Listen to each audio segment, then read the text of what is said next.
Welcome to the Coast to Coast podcast, brought to you by Play Picks and the Lines. Coming to you from the West Coast, Josh Lander, joined by my guy on the East Coast, Nate Weitzer. We are rolling along Western Conference Finals, Game 2. We actually had a gift card opportunity recently in that Eastern Conference semifinal there between the Nets and the Bucks. We were looking for Giannis's PRA combined.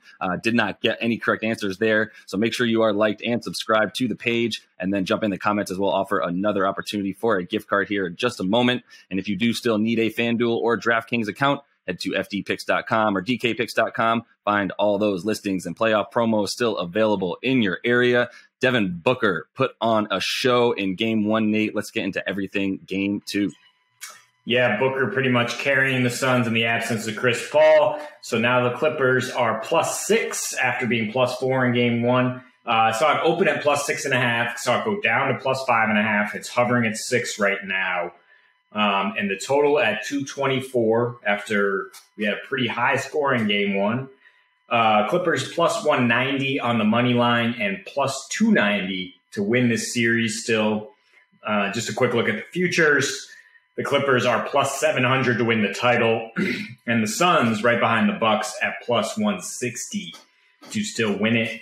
Chris Paul still pretty much ruled out for Game 2. I mean, his situation is day to day. He could be allowed to play at the last minute. We don't know. Kawhi Leonard is still back in LA getting treatment per Tyronn Lue, so he's pretty much ruled out for this one, if not the entire series. Looking at that then, I think one thing we didn't really account for was with both those guys out on the other side, the speed of the game ramped up a little bit. I think that's why we saw so many points. It was still pretty low amount of possessions, but I think just the open nature of it with 5 guys really contributing for the Clippers the way it is led to some really impressive offensive ratings. And the Clippers, I mean, the first thing to look at is just they have not been good defensively lately, which is not a surprise without Kawhi Leonard. They had a 118 defensive rating in Utah in the road games last series, and then they gave up 126 in Game 1 in Phoenix, mostly because Devin Booker could not be stopped. So right off the bat there, I think we like some more offense from Phoenix. Lou said, we've dealt with this before. Doncic went off on us. Mitchell went off on us. We adjusted. Difference is Booker is 100% healthy and rested and playing on a very balanced team that knows how to play off him. Even with Cameron Payne stepping in for Chris Paul, I think he had the best plus-minus of any starter. They did not really miss a beat, and Booker did a great job involving everyone. So I think we're looking at Suns to get over 115 points in another pretty high-scoring game, and kind of candy right here is Booker to get over 6.5 assists after he handed out 11 for his first triple-double. That's plus money on DraftKings, and you can get him for 7+ assists in a win at +200 on FanDuel. However, if we're talking spread, I would absolutely take the Clippers at +6 because, I mean, this was a 2-point game before just a random blown defensive assignment allowed the Suns to pull away a little bit. I think we will see another close finish. So I'm looking for ways to tease that down to get the Suns to win a close one, or I wouldn't hesitate to give the Clippers a shot at stealing this second game. Yeah, absolutely. I mean, the money line for the Clips right now, let's see, I just had it up, I believe it's about +200, yeah. Down a little bit. Yeah, it started about +205, dropped to about 185, 190 right now, depending where you find it. But I will say, like, the money line, it intrigues me. At the very least, I feel good about the points to a lot of things that you were saying there. I think we kind of predicted, at the very least, a Suns showing in Game 1, definitely a Devin Booker showing. I know I put money on him to get a double-double there at +300 on DraftKings. Kind of wish that I would have been able to be a little bit more ballsy and bet on his first career triple-double in the playoffs. Incredible performance. I do like the assists. I'll continue to like the rebounds. That's why I bet on his double-double in the first place. I felt really good about him, with the hustle plays being all over the court and getting the sort of, 42 minutes or so that he got in that game.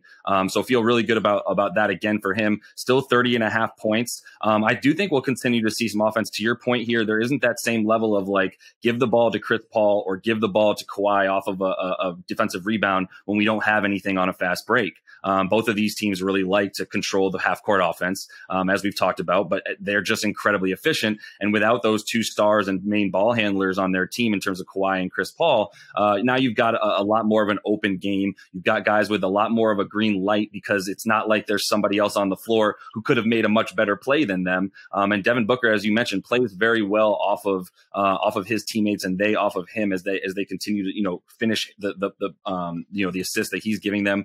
I think offense, once again, I kind of also, once again, continuing on the plane of what was going to happen in game one, I was already looking ahead after this game, thinking that this was going to be about a 4 or 5 point win for the Suns, as it was 6 points. And then thinking about game 2 and 3, I do feel as though we're going to continue to see Paul George score in the 30s, feel really good about him. And then I do think at 109.5, I think we can feel pretty good about the Clippers coming out and scoring a bit more points, as Paul George and Reggie Jackson were the only two to get over 20. In fact, their third scorer was Boogie Cousins in that game, as Marcus Morris and Terrence Mann were both held under 10 points. Pretty efficient from the floor, but they weren't shooting as much. And I think they're going to need to be that versatile sort of style of offense that Phoenix is playing, in just terms of who's ever got the best shot puts it up. We don't got to worry about Reggie Jackson and Paul George being the only ones to create. So I think we're going to get a little bit more offense from them in game 2.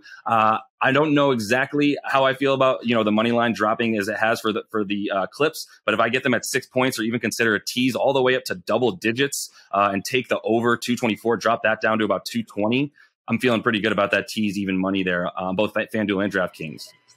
Yeah, good call there. I mean, because Boogie Cousins contributing for 36 bench points for the Clippers as they went on a 16-2 run in that third quarter, kept pace with the Booker Paul George duel to start that frame. Yeah, I mean, if they're going to get that kind of production, and you mentioned last show that they were fourth during the regular season with bench points, if they can keep the pedal down, and we know Phoenix can do that in these playoffs. I mean, they get guys coming off the bench and don't miss a beat. Then I think there are a lot to like in terms of points. A lot of stats we had during the regular season that pretty much went out the window in game 1, namely Phoenix being really good guarding the 3-point line. Well, the Clippers shot 42% from deep, and that came with Marcus Morris dropping an uncharacteristic 0 for 5. So the way I would target that is Paul George to get 4 threes is plus 140 on DraftKings. He's killed Phoenix all season. I mean, he averaged 32 points per game during the regular season, shot 60% from deep. He went 7 for 15 in game 1. And I mean, he attempted 15 triples with Kawhi out. He attempted 26 shots overall. Feel really good about that. I'm not sure why I'm getting plus money. And so that's just another prop to look at as we target, the predictable offense here for both teams, which is, I go, you go. It's Booker and George right now.